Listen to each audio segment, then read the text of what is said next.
CMS Lunchtime Policy Series. This series is co-sponsored by the CMS Initiative. It's an effort for applications and communicating science to stakeholders. And it's co-sponsored by the Joint Global Carbon Cycle Center over at University of Maryland. Today's speaker, we will have Marissa Paslick. And Marissa is with the Maryland Public Service Commission. She'll be speaking to us on Reggie, and specifically for Maryland. And she'll give you the full description of Reggie, her role, and how CMS could better connect to Reggie. Her talk is a transparent, simplistic, and cost-effective approach to reducing power sector to greenhouse gas emissions. So without any more delay, Marissa, if you can please come up, and thank you for coming.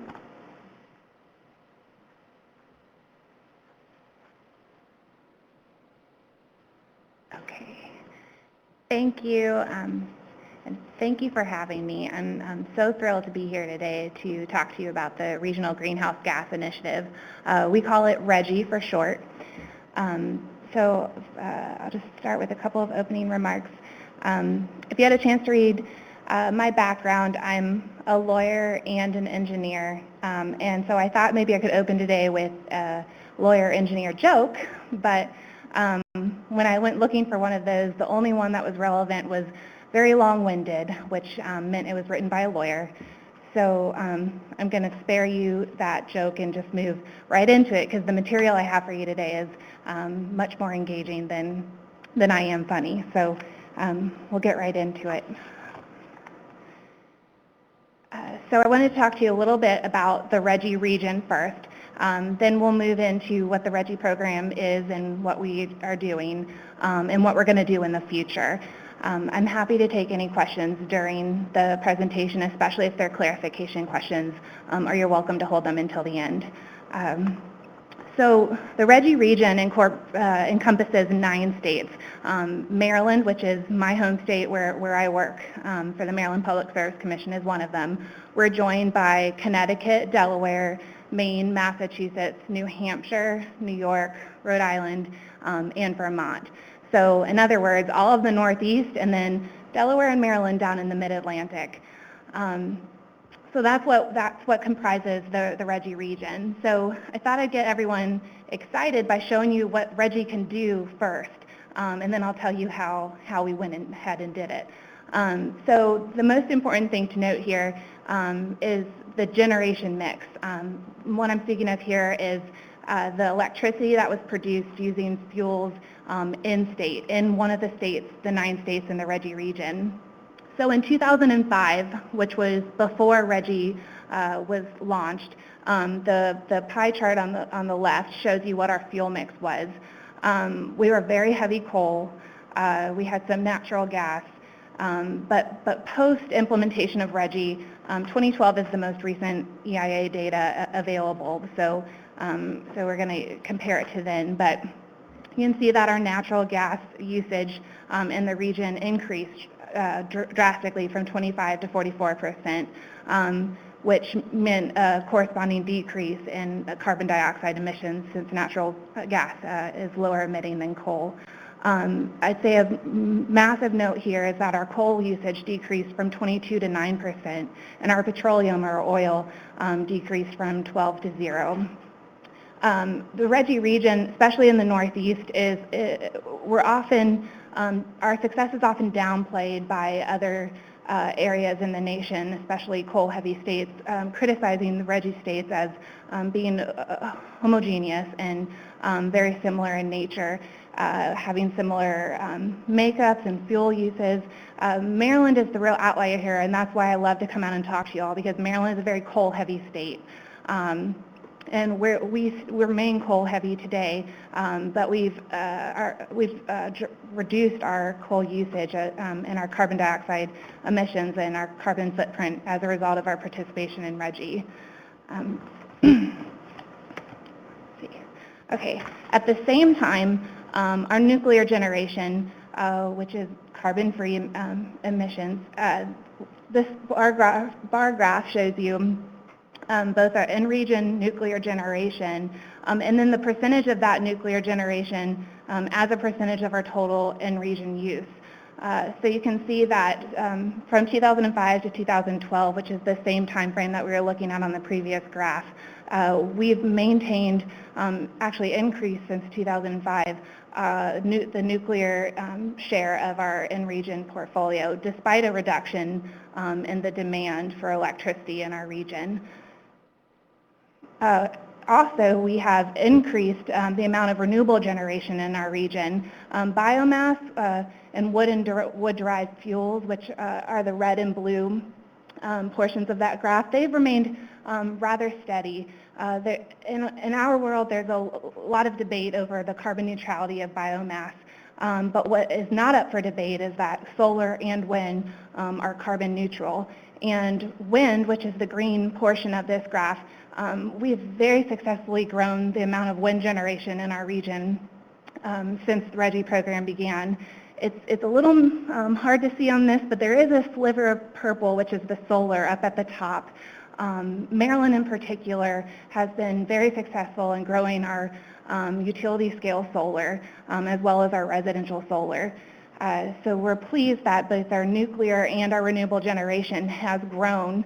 Our coal has decreased and our natural gas usage has increased, which has all around, when you put that package together, means that we have reduced our carbon emissions 40% since 2005, between 2005 and 2012 in the Reggie region. 40%, that's a big number that we're really proud of.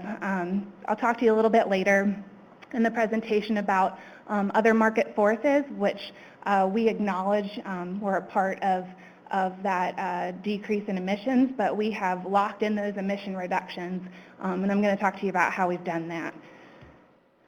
So now to get into how we've done that, Reggie, the Regional Greenhouse Gas Initiative, we work as a market-based program. It's a cap-and-trade program, which in the policy realm has turned into a somewhat negative connotation for cap and trade. We also like to say cap and reinvest because, as I'll talk to you about in just a second, the proceeds that we get from the sale of allowances in our program are reinvested into consumer energy strategic initiatives such as renewable energy and energy efficiency measures. So we call it cap and reinvest. But our program in our 9 states, which started out as a voluntary initiative, which interestingly enough came about primarily from Republican governors, including Mitt Romney in Massachusetts when he was their governor. It came about as a voluntary program where if we can't actually make a difference as some small 9 states, we are definitely going to lead by example, and we certainly think we are making a difference and leading by example at the same time. So our program targets fossil fuel-fired generators that are 25 megawatts or bigger. That's the overwhelming majority of generators in our region. There's just a small sliver that are under the 25 megawatt number, and they're largely units that are not connected to the grid. So we went with 25 megawatts or bigger, and all of those generators must hold one Reggie allowance per short ton of carbon dioxide that they emit. We operate on a 3-year control period basis, which affords the generators, who are the compliance entities, a degree of flexibility.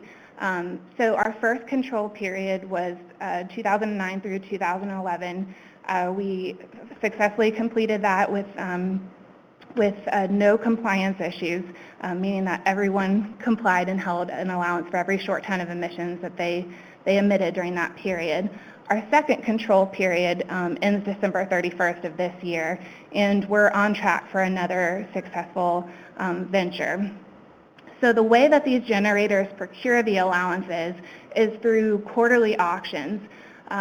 The states do not individually auction these allowances. We use one regional platform, which takes advantage of, it eases our administrative burden, and it really has created a market, a viable market for us to sell these allowances. So 4 times a year, we auction a set number of allowances. We have a cap, an emissions cap, We're a mass-based program, and currently our cap is set at 91 million tons for the region. So that is the number of allowances that we offer, and it does not exceed that. The cap declines 2.5% per year each year. And right now we have regulations through 2020 guaranteeing a decline in our cap 2.5% each year through then. So as I said, the states are the ones who are auctioning these allowances. There's a floor price associated with them, which right now is $2 per allowance. And there's a floor, but there's no ceiling. And it's really the market that determines the value of these allowances. So the proceeds that the states receive in return for those allowances are reinvested in those consumer benefits. So on the data side of the ledger, the Reggie states have employed an administrative body, Reggie Inc., who administers our auctions and our day-to-day programmatic changes for us. We have an allowance tracking system that we call COATS for short, and this is the application that everyone needs to use if you want to purchase an allowance. And we do not restrict the purchase of our allowances to compliance entities, which has led to a very viable secondary market, which the states do not control, but we do monitor. And it is a hallmark of having a successful market to have that secondary market present. So the COATS system has two facets that it can do for us. It operates as kind of like an online banking platform where the allowances are held in compliance accounts and can be traded between auctions. And then it also has an interface that tracks the emissions from the generators themselves. So the generators, like I said, have an obligation to procure one allowance per every short ton of emissions. So the obvious question is, well, how do we know what their emissions are and what their compliance obligation is? That was greatly assisted by the EPA's development of the CAMD database, and it's the clean air database that EPA runs. They largely maintain it for other GHG emissions like NOx and SOx, but after the fact, we asked them to retrofit it to track carbon dioxide emissions as well. So what CAMD does is mirrors our COATS system and updates our COATS system on a 15-minute basis. Generators are required to upload their emissions data to CAMD quarterly, although CAMD itself updates hourly. So 4 times a year, the generators must input their data at a minimum. How that emissions data is actually tracked, they have to use a continuous emissions monitoring system. They have a couple of options.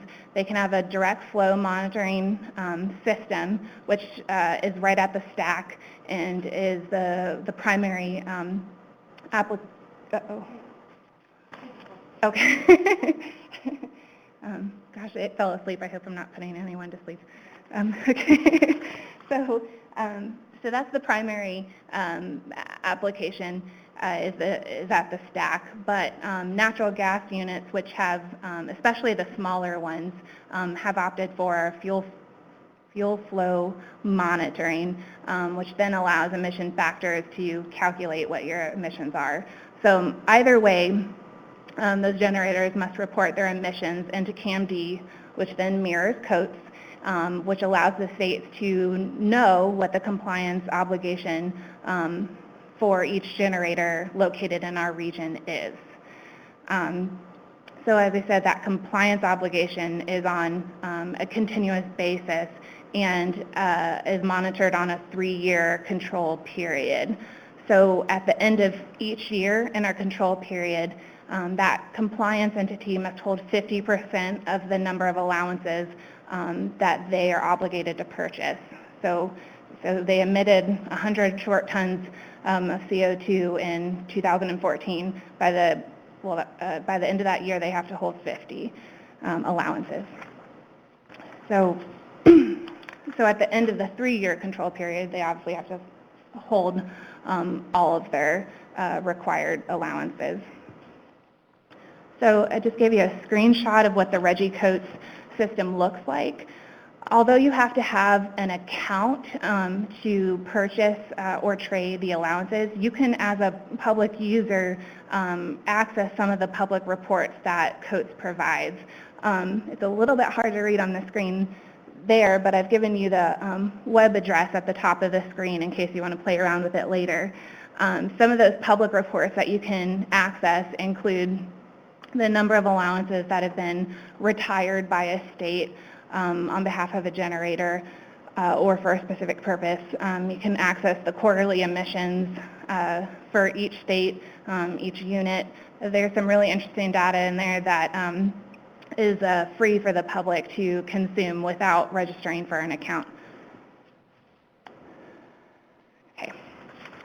So, but if you do register for an account, you're eligible to participate in one of the Reggie States' 4 quarterly auctions, which constitutes the market that the Reggie States have established. The Reggie States have auctioned approximately 90% of all allowances that have been offered under the program. That's a really big deal compared to other programs that are out there. There was an acid rain program several years ago, which operated on an allocation basis where the units were given the allowances for free and then had to build the program up through a trading mechanism. That's different from Reggie, which auctions in the first instance are allowances. The allowances remain fungible, which means that they can trade or purchase them on the secondary market as they see fit, as the market demands. But in the first instance, over 90% of them have been auctioned. Okay. So another key piece of it is that 98% of our allowances have been held by compliance entities or their affiliates at the end of the first control period. There was some concern at the outset that our failure or our choice not to restrict auctions to compliance entities only would unnecessarily raise the carbon price associated with it, but that has not been realized by the Reggie Region. As you can see, most of the allowances have wound up in a compliance entity's bank account. There's also been no evidence of anti-competitive conduct. We have a continuous market monitor who monitors both the region's auctions as well as the secondary market.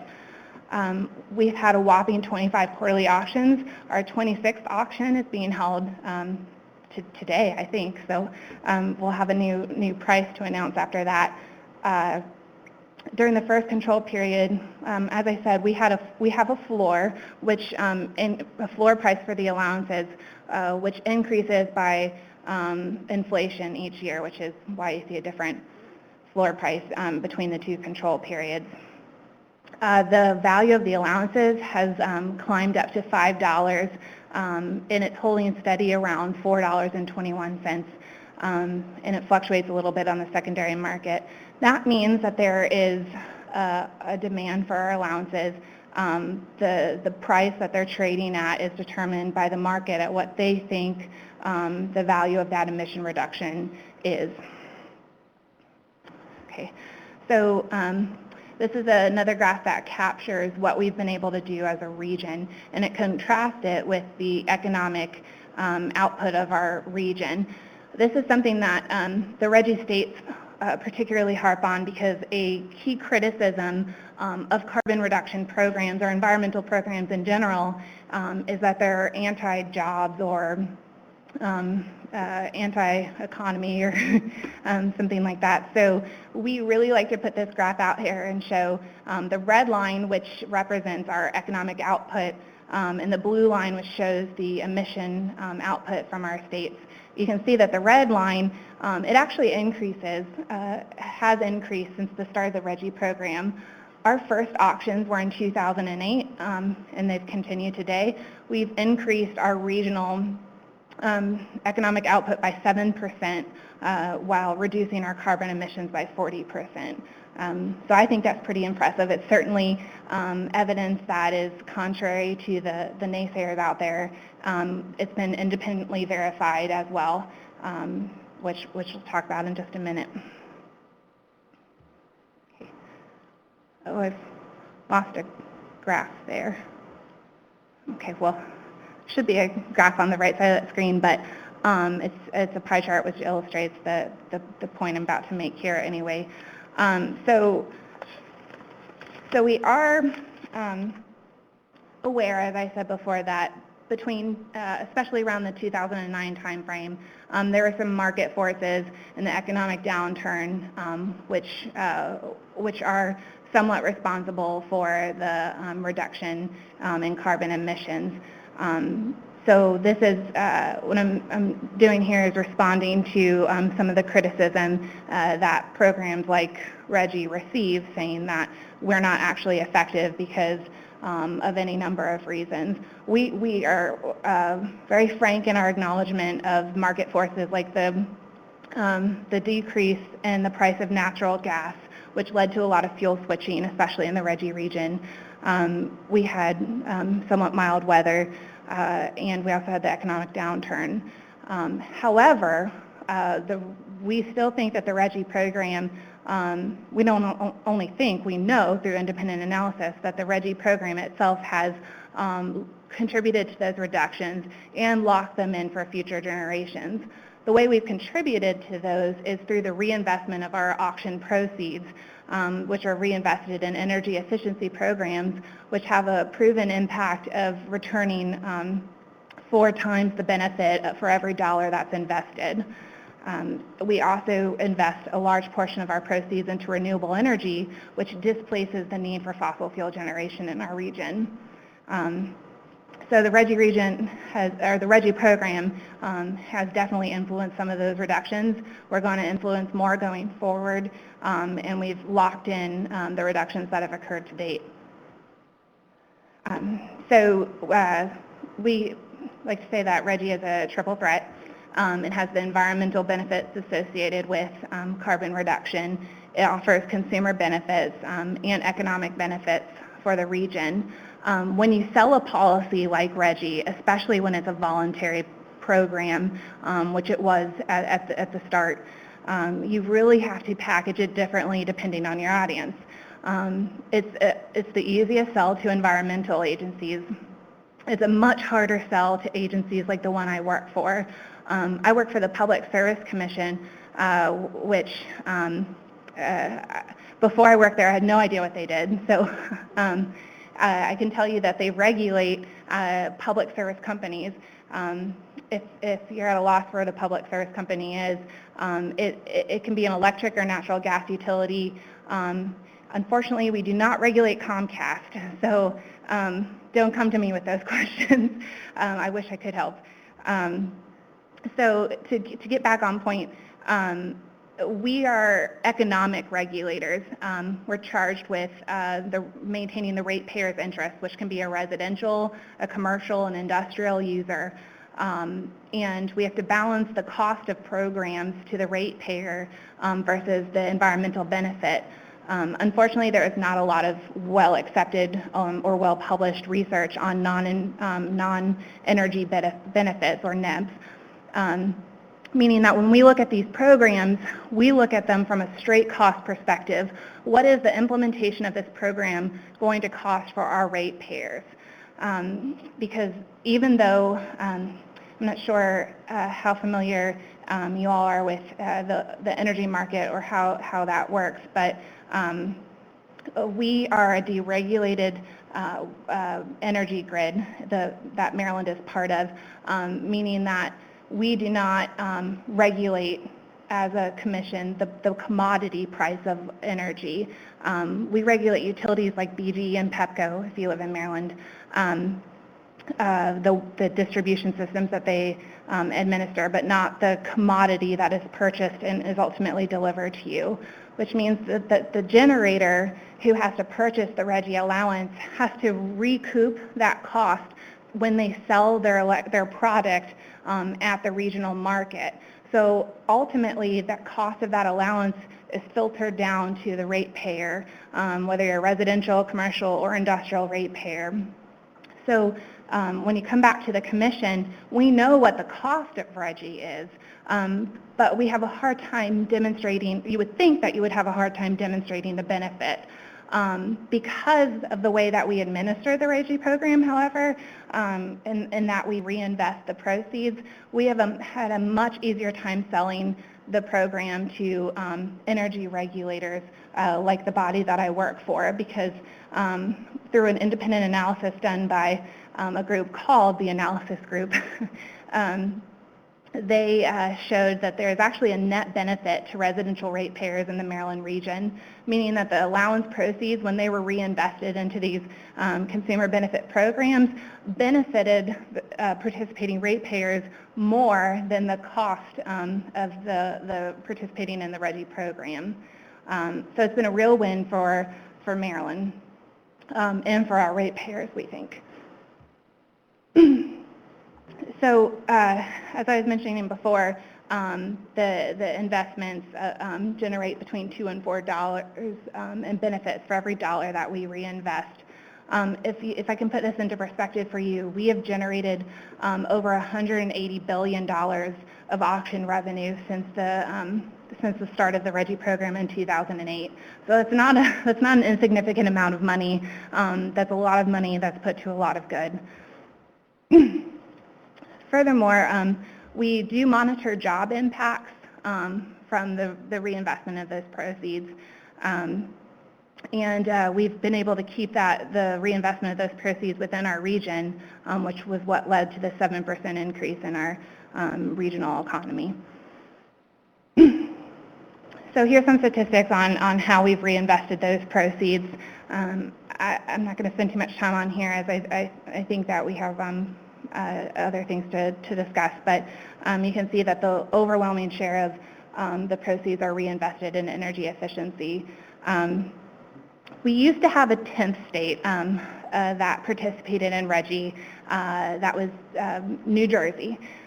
They withdrew from the Reggie program effective at the end of the first control period. Governor Chris Christie pulled them out.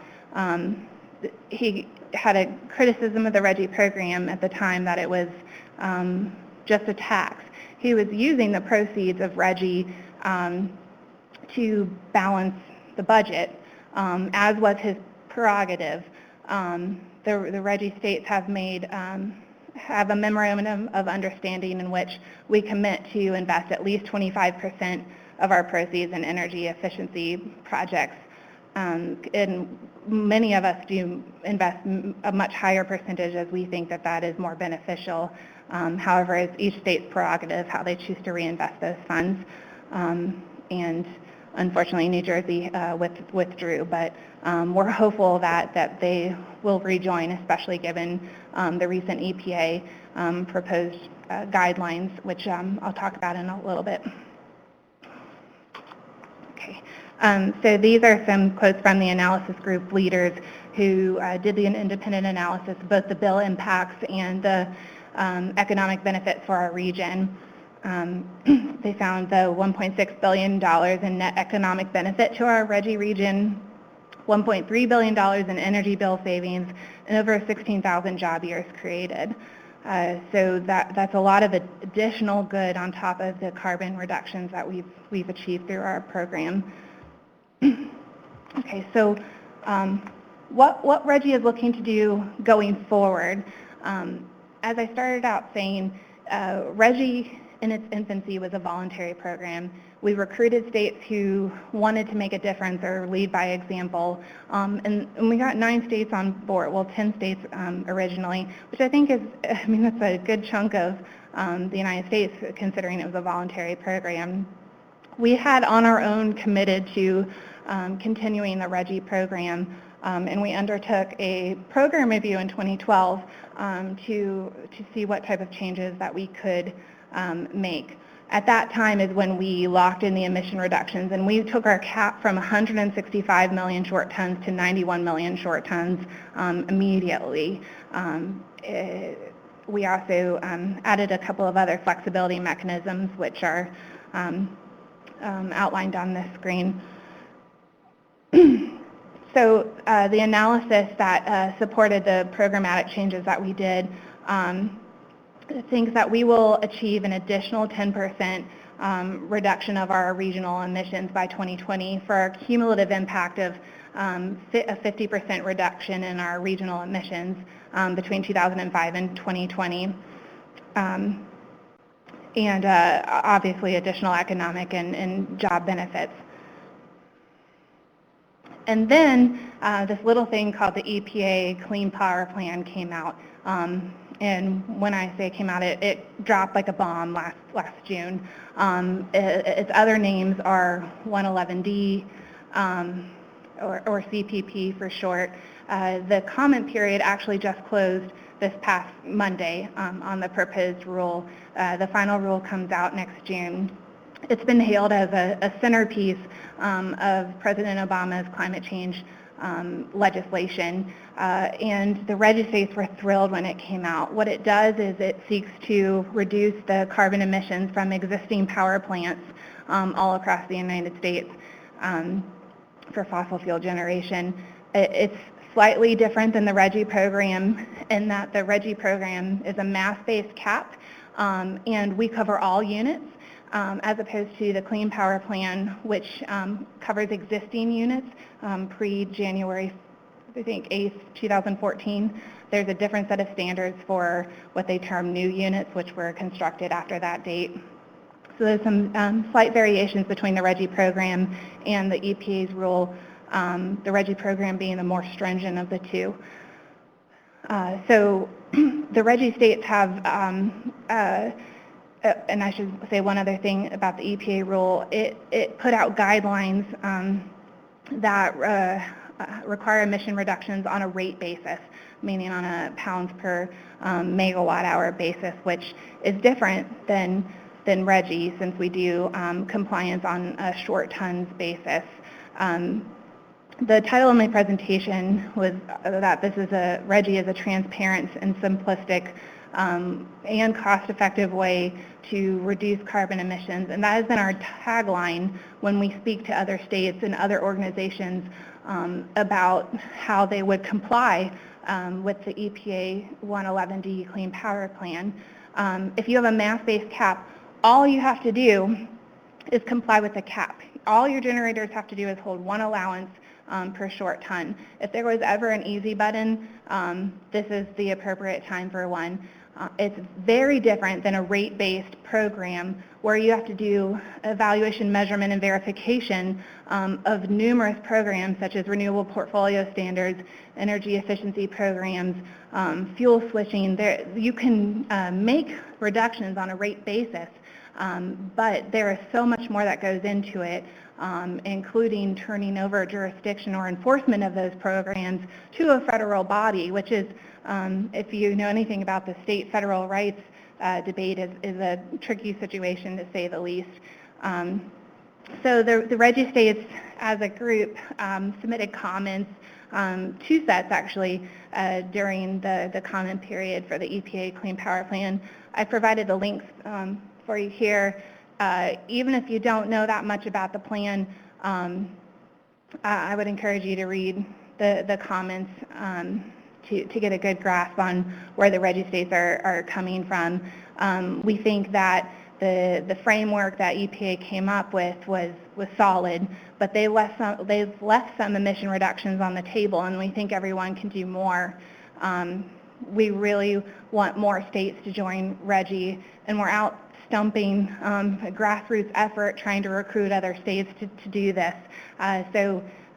With that, I want to thank you all for having me here today, and you can get the word out about Reggie if you don't live in Maryland. Well, if you do live in Maryland, we're already in Reggie, so if you have the opportunity to speak about Reggie, please do so favorably, and I'd be happy to answer any questions that you have.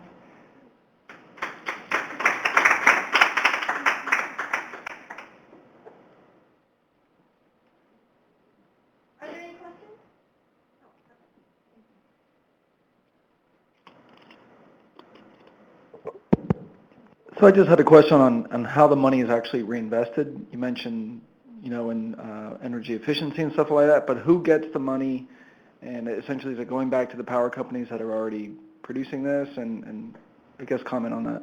Sure. So just in case you couldn't hear it on the phone, the question is about what happens to the money, who gets it, and how it's reinvested. And I apologize for not making that more clear up front. The money is directly returned to the states. And into Maryland, we have a legislated fund called the Strategic Energy Investment Fund, and we have a whole administrative body that is dedicated to dispersing those funds. They go into grants, so residential consumers can put solar panels on their roof and get grants for those. Some of the money has gone to electric vehicle excise tax credits. Some have gone to encourage wind turbine development. Others have gone into state-run energy efficiency programs. In Maryland, we have a program called Empower Maryland, and it can go into whole house improvement projects for insulation or lighting replacement, or any number of things. So it's up to the state. The money does not go back to the power plant in any case, which is a key distinction from how previous programs like the acid rain program worked, where the value of the allowances was returned to the power plants and ultimately even their shareholders. That is not how Reggie works. We reinvest it, the state reinvests it into consumer benefit programs. Hi. So I have a question about the economic analysis. Sure. Did you put that, is it available, the analyses, and did your organization do it, or did you fund an outside group to show those benefits that you were talking about, $1, Yep. all those investments? The analysis was done by an independent third party whose name is the analysis group. They're chaired by Sue Tierney, who is a well-respected former commissioner from Massachusetts, actually, and they do independent expert analysis and testimony in any number of projects. They've done 2 sets of analyses, or actually 3 sets. They did a bill impact analysis, and then they did the economic analysis and a refresh of that economic analysis, which are both available publicly, and you can download them from the Reggie website. So the reggie.org web address there, they have a link for documents and reports, and even though it's available through the Reggie website, we did not do it. A third party did. And we'll be sharing your Reggie and your Reggie codes through the CMS website. I've been getting some responses that they want these links available. Ariana from the phone is actually asking a question, and she'd just like to know if you could explain who is involved in the secondary market and how that works, and then what also happens if the source is unable to buy an allowance. What are the other options? Is it just reducing emissions? Sure. That's a great question. So the secondary market is a futures trading market. It's a financial market that financial entities participate in. I'm trying to think of a good example. UBS, there are any number of financial institutions which you would recognize by name who participate in the primary auctions, which are administered by the Reggie states. They purchase allowances themselves, and then they speculate on them and on their worth, and then they can sell them at any time on the secondary market. So the secondary market is run by the financial entities, and then compliance entities can either purchase the allowances that they need from the Reggie quarterly auctions, or they can try to procure them from the secondary market. If they cannot procure an allowance by the end of the 3-year period, they are subject to penalties under the Reggie program. Each state has a different penalty, and it goes into the generator's title permit that they have to receive from the environmental agency. So it's administered by the penalties administered by the state, and they could ultimately have their permit to operate yanked if they don't comply with the penalties. Some of the penalties include financial penalties that are equivalent to 3 times the value of the allowances that they're short. So there are hefty penalties, which is why we allow a three-year control period. Our experience has been that the compliance entities keep up with their emissions. So in other words, they usually buy allowances each quarter that are commensurate to their previous quarter's emissions. So we have not had any shortfalls to date. Just reducing emissions, though. They can only reduce emissions. We have, well, I should say this, we run an offset program, but our offset program has not, an offset is equivalent to a Reggie allowance, and you could use an offset for up to 3.3% of your compliance obligation. However, we have not had a verified or documented offset program or project in the Reggie region to date. California, which operates a similar program to ours, except it's multi-sector. Ours is restricted to the power sector. California does transportation as well. They have an offset program, and I think it's largely because the value of their allowances, the floor is $10, so it makes an offset project more economically attractive. But we do have offset protocols in the Reggie region. Thank you. Are there other questions, or anybody online like to ask another question?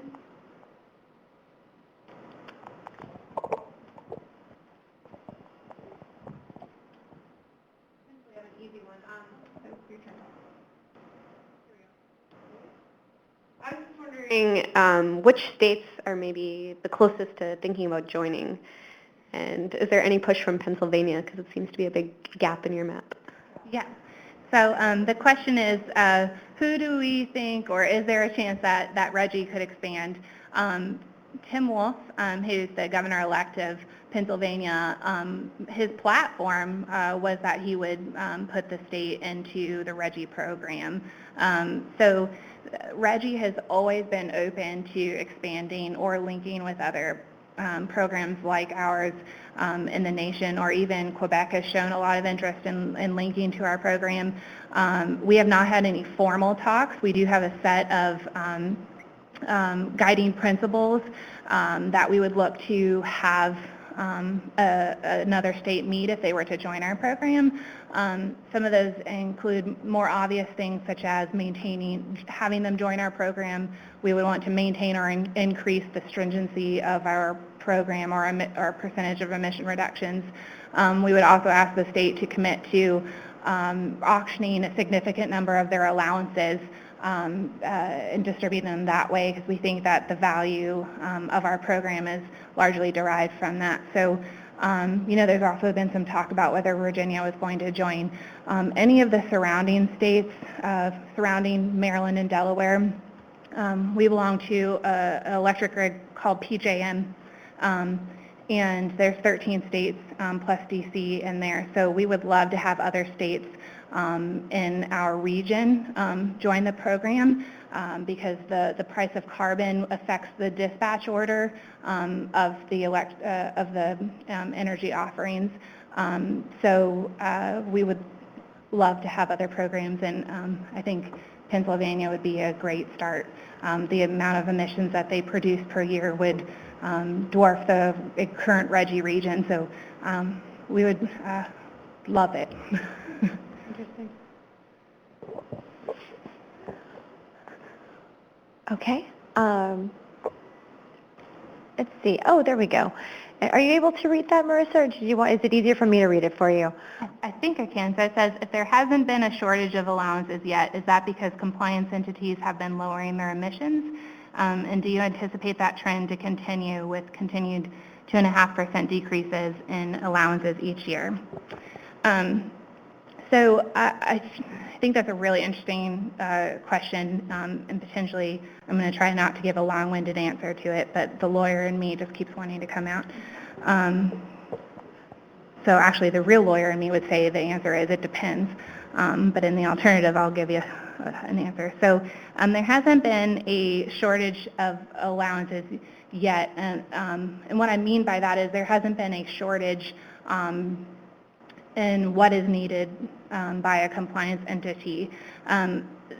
I breezed over this in the presentation, but the real truth here is that when Reggie got started for our first control period, which was 2009 to 2011, we were over-allocated, which meant that we had a cap larger than the amount of emissions that our generators wanted to emit.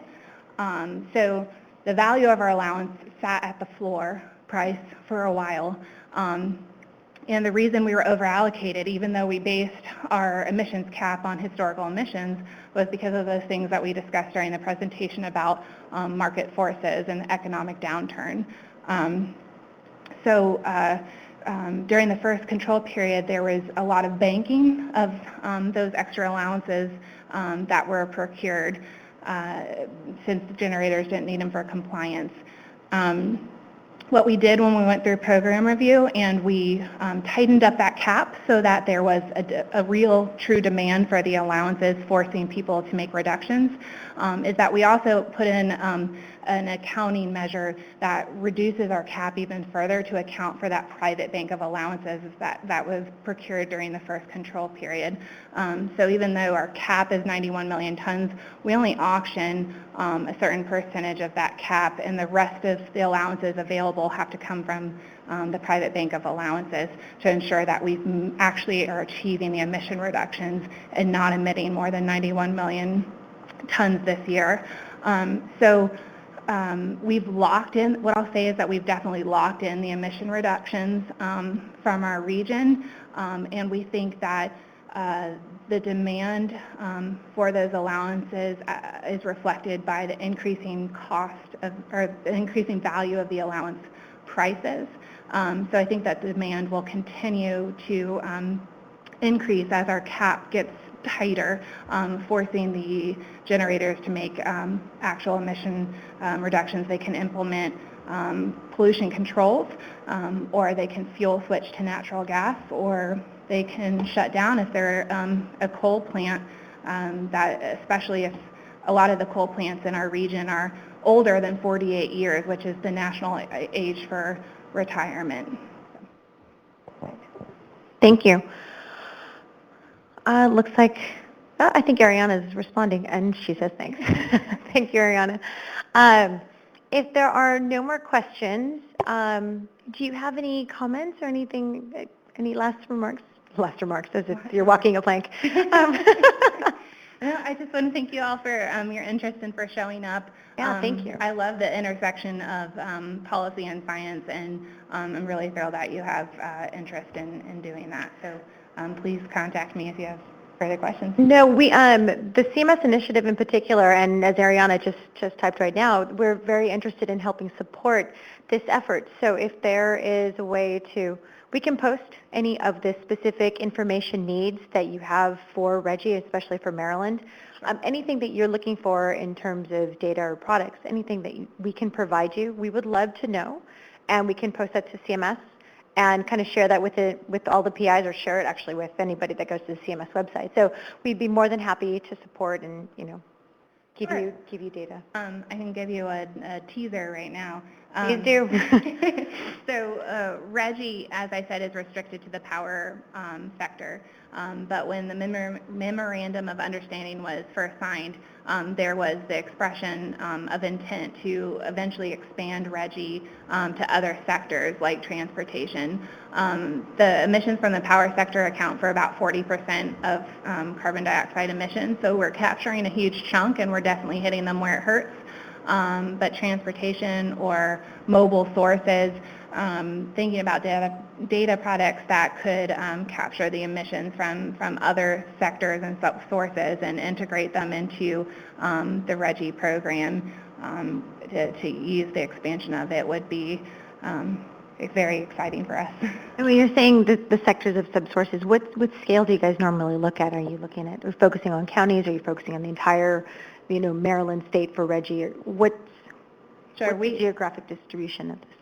If we were going to expand the Reggie program, it would have to cover the entire geographic area that the Reggie program does. So we look at everything on a regional basis, but I know other source pollutants like ozone aren't restricted. I mean, there are complications that arise from looking at cross-sector programs. So anything that we would do to expand the Reggie program would have to be done in conjunction with our state and region borders.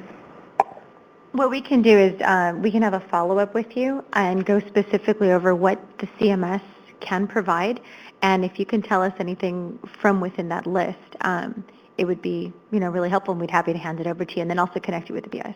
Great. So it'd be great. All right. Well, thank you again to Marissa, and we appreciate you coming. The CMS policy series is going to take a break, and we will be back in February, so there will not be a series in January. But please feel free to send suggestions to CMS applications, and feel free to speak to Sabrina, Lucy, or myself. Thank you so much.